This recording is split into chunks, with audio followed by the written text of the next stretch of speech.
Hai, ketemu lagi ya di Putrajaya Foundation. Oke, kita masih membahas tentang perjuangan pertahankan integritas NKRI. Tadi juga integritas NKRI. Pokoknya sampai nanti selanjutnya masih integritas NKRI. Mengapa?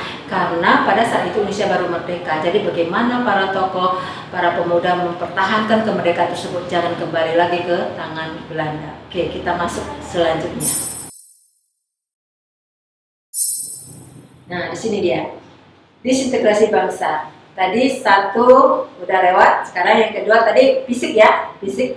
Yang kedua demokrasi liberal. Demokrasi liberal berlangsung dari sekitar 50 sampai 59 ya. Nah, pada masa ini sistem pemerintahan itu berbentuk parlementer. Nah, yaitu dipimpin oleh Perdana Menteri. Sedangkan presidennya sebagai simbol saja. Jadi bukan presiden yang menjalankan, itu parlementer ya. Kedua, menggunakan Undang-Undang Dasar sementara 1950 atau UEDS 90. Nah, sebagai dasar konstitusi pada saat itu. Nah, roda pemerintahan hanya dijalankan oleh partai koalisi, tahu koalisi, partai gabungan. Gabungan partai yang berkuasa, yang bentuk kabinet dan menjalankan roda pemerintahan tersebut. Itu pada masa itu. Terus yang ketiga, kelemahan dari sistem ini, nah setiap sistem ada kelemahan dan kelebihan. Nah, dari parlementer ini kelemahannya hanya adalah kabinet mudah dijatuhkan. Nah, makanya pada zaman awal kemerdekaan itu sering jatuh bangunnya pemerintahan atau kabinet sering berganti-ganti. Itu nanti selanjutnya kita jelasin ya. Dan sehingga sebuah kabinet itu tidak bisa bekerja sampai akhir masanya. Misalnya masa waktunya 4 tahun sampai 5 tahun tidak bisa selesai. Baru 1 tahun jatuh lagi, 2 tahun jatuh lagi. Bahkan ada yang 2 bulan umur kabinetnya jatuh lagi. Seperti itu. Nah, terus karena sering terjadinya perpecahan, itu sebabnya antara partai-partai yang bergabung itu tadi, yang berkoalisi di dalamnya, dan juga dijatuhkan oleh oposisi. Oposisi yang menggalang kekuatan untuk menjatuhkan parlemen tersebut, maka kabinet yang baru bangun tadi akan jatuh lagi, diganti oleh kabinet yang baru.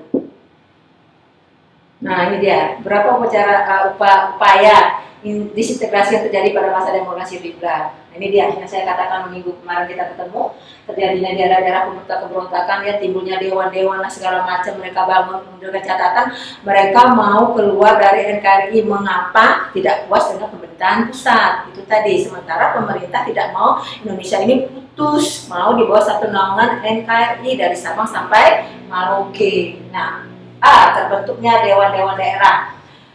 Munculnya pergolakan di Sumatera dan Sulawesi. Nah, dipicu oleh tidak puasan tadi, itu dia. Terus kedua, karena mereka menemui kesulitan untuk menyampaikan aspirasi. Nah, jadi mau menyampaikan pendapat tidak bisa, ya, tidak ada yang di pusat, yang di daerahnya, ya, tidak ada daerahnya.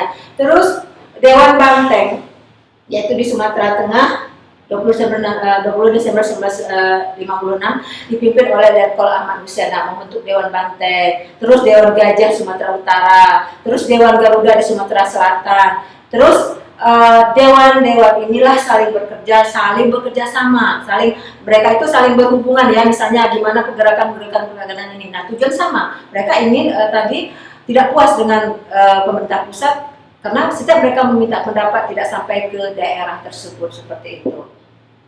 Nah, ini dia berapa kesepakatan. Tadi mereka antara dewan-dewan itu tadi yang ada tadi kalian bisa lihat dipimpin oleh para pemimpinnya masing-masing.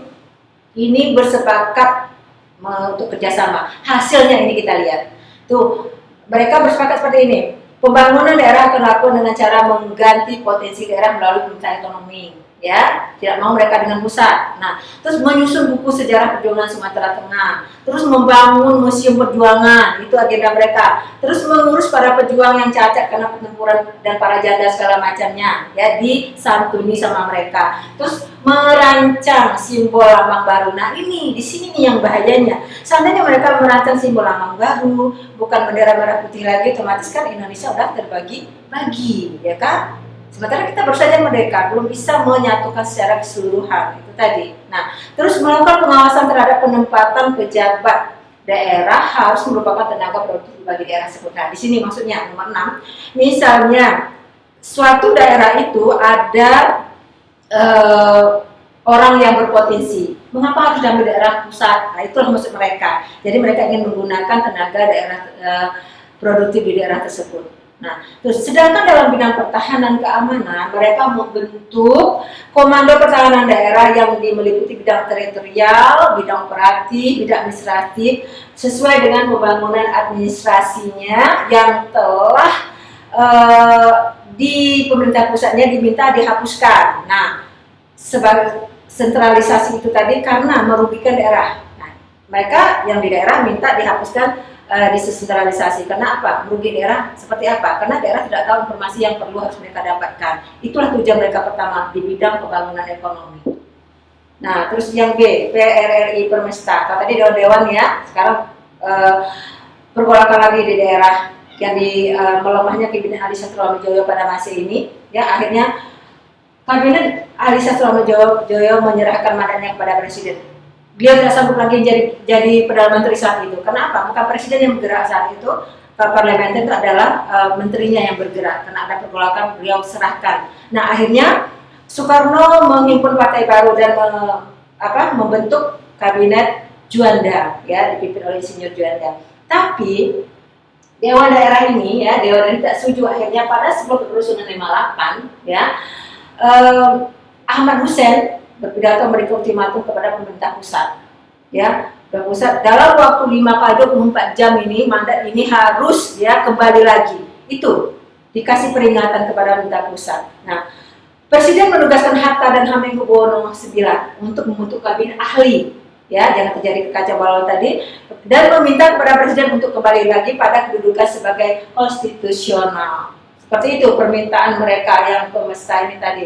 Terus terjadi pergolakan di daerah, ya semakin meningkat sehingga hubungan dengan pusat menjadi terganggu. Ya, tidak lancar antara pemerintah pusat dan pemerintah daerah. Bagaimana mau kerjasama? Ya kalau antara mereka tidak ada hubungan yang relevan gitu ya, yang bisa membentuk suatu pembangunan yang lebih maju lagi. Kenapa? Karena rasa tidak kepercayaan itu tadi. Maka pergolakan terus terjadi di setiap daerah pada masa itu.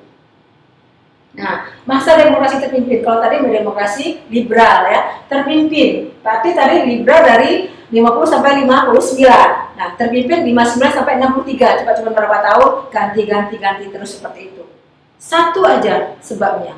Mereka tidak percaya sama pemerintah pusat, itu saja. Nah, terus di dalam demokrasi terpimpin ini diperkenalkan oleh Soekarno melalui Dekret Presiden 5 Juli 1959. Nah, dan atas persetujuan Perdana Menteri Juanda pada masa itu yang diangkat Soekarno pada saat itu, ya akhirnya Undang Dasar 45 diberlakukan kembali. Dan Soekarno sebagai kepala negara, tapi disintegrasi masih saja terjadi, bahkan dalam skala yang lebih besar. Sementara rakyat minta tidak ada disintegrasi seperti itu. Nah pada masa inilah terjadinya G30 SPKI. Semua sudah tahu kan bahwa gerakan 30 September PKI itu yang terjadi malam 30 September 1965. Yang bertujuan untuk mengambil alih kekuasaan ataupun melakukan kudeta pada pemerintah Indonesia saat itu baru merdeka, ya. Nah, merupakan disintegrasi yang terakhir pada masa Soekarno yang berujung terbunuhnya 6 jenderal. Kita tahu 6 jenderal, ya, jenderal angkatan darat dan satu lagi 6 jenderal angkatan darat dan satu lagi letnan 1. Nah, itu kita benar-benar revolusi di Indonesia, ya, benar-benar terjadi kekejaman Indonesia pada masa ini. Nah, Letnan Jenderal Ahmad Yani, Majen Suprapto, ini dia yang 6 tadi ya, Majen MT Haryono, Majen Jenderal S. Parman, Brigadir Jenderal DI Penjahitan, Brigadir Jenderal Sutoyo, Siswami Harjo, Letnan 1 Pierre Andreas Tandian. Inilah jenderal-jenderal yang terkemuka Indonesia ini yang menjadi korban pembunuhan pada masa itu oleh G30 PKI. Ingat, pada masa itu adalah pada masa demokrasi terpimpin. Terus gerakan ini akhirnya ditumpas oleh Mayor Jenderal Soeharto pada masa itu menjabat sebagai Panglima Kostrat. Apa itu? Komando Angkatan Darat. Nah, beliau bergerak berdasarkan Supersmar 1966. Jadi ada surat Supersmar namanya Surat Pemerintah 11 Maret 1966 yang ditandatangani oleh Presiden Soekarno. Misalnya seperti ini ya.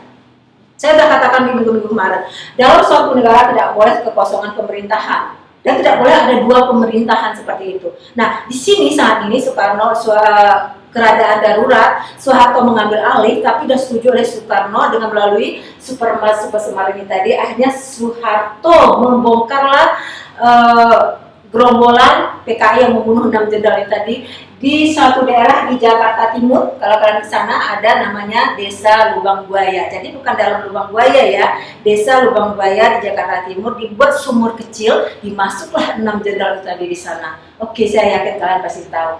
Semangat belajar karena tanpa sejarah kita tidak akan bisa lahir sampai hari ini. Makasih.